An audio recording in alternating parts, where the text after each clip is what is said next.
name is Tobin Carter. I have been raising and showing pygmy goats for over 10 years now, and I have won Grand Champion a couple times, but the other day it sort of hit me. When I first started out, there wasn't a lot of content to help me get to where I am today. So today, joining me to hopefully help as many people as possible is the National Pygmy Goat Association judge, Denise Fraser. Hi there, Denise. Hi, Toby. How are you? I am good. How are you? Good, thanks. So, first of all, tell me, what is it like to be a National Pygmy Goat Association judge?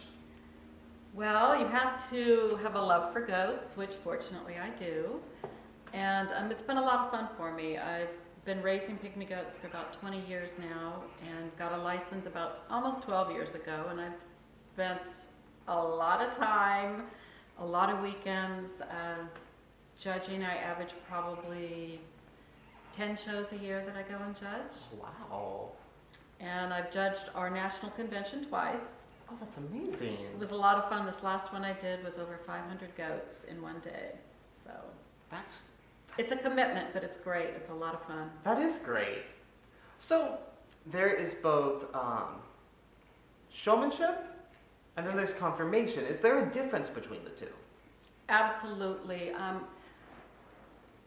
Showmanship is found more in the youth shows, and it is sort of a precursor, so to speak, to showing the animals. And showmanship is teaching the youth or any exhibitor how to actually show the animal.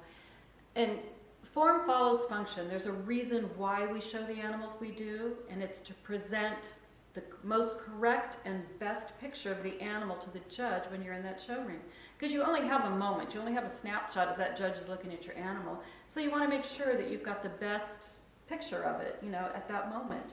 So we encourage the youth to do showmanship, to learn how to present that animal the best possible light. That's amazing.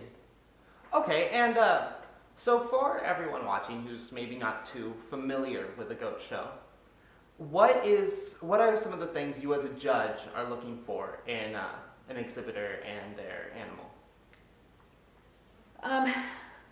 Showmanship has a set of correct maneuvers that all people should learn.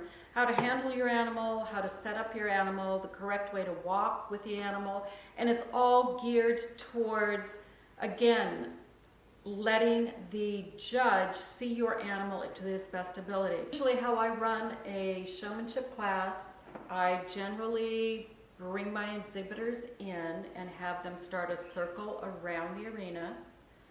I expect them, when they do this, I expect them, again, to keep the animal between themselves and me. That allows me to evaluate the animal.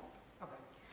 So as the exhibitors are moving around the arena, I will often pass between exhibitors, and this will be an indication to them that they need to change sides. And there isn't a roll turn maneuver that I expect my exhibitors to know, which then will allow again for the animal to be between them and the judge. And I may cross back and forth several times, expecting my exhibitors to do this roll turn around the front of their goat. And when you say roll turn, I've been taught that it's the handler goes in front of the goat, and so it's nose to knees and then goes to the other side. Is that correct? Exactly. Okay. And you can do that as you're walking around the ring. And you're also expected to do that when you're in a lineup and the judge passes from side to side. Okay. That would be what we consider a roll turn. Again, keeping the animal where it should be in relationship to the judge. Excellent. Okay, that makes sense. Yes. I also want to see them setting up the goat correctly when they stop. When I ask my class to stop and line up, I want to see them line up and set their goats up correctly. And what is a correct setup for a goat? You set the animal up with the legs and feet closest to the judge. So if I'm standing behind you, that would actually be the 2 rear feet. Oh. If I'm standing across from you, it would be the 2 legs closest to me. Okay. So it's always presenting the best picture to the judge. That makes sense. Okay. And so when you say line up, are they having the goat face the way they were walking? Does the goat face you? Do they turn the goat away from you? How? It depends. It just depends on what my instruction is. I may ask them to stop and form a lineup head to tail. I may ask them for a front view or a side view.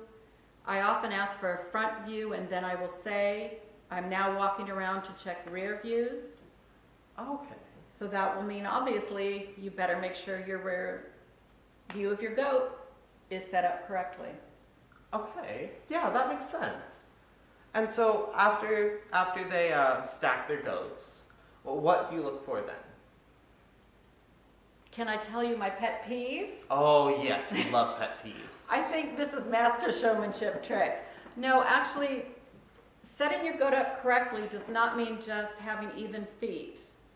I see too many exhibitors that will set their goat up with even feet, but the goat may be stretched out so far it looks like a limousine, or the feet might be even but they're so far underneath the goat. Correctly set up means standing square.